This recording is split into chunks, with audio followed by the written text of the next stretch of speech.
Bumagsak sa kamay ng batas ang top 1 most wanted person municipal level na may kasong illegal possession of firearms and ammunition matapos itong maaresto ng mga otoridad sa Zamboanga del Sur.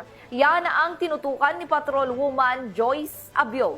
Sa bisa ng pinagsanib na pwersa ng mga tauhan ng Suminot Municipal Police Station at First Zamboanga del Sur Provincial Mobile Force Company, na aresto ang top 1 most wanted person municipal level sa Barangay Eastern Poblacion, Suminot, Zamboanga del Sur.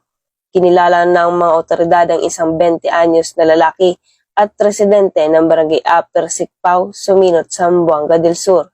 Ang pagkakaaresto ay sinagawa sa bisa ng warrant of arrest na inisyu ni Honorable Annalyn Fernando Ramas Constanilla, Presiding Judge, Branch 30 RTC, 9th Judicial Region, Aurora, Zamboanga del Sur, dated October 21, 2024, na may piyansang 36,000 pesos sa kasong paglabag sa Comelec gun ban at 180,000 pesos naman para sa kasong illegal possessions of firearms and ammunition under Section 28 of RA 10591.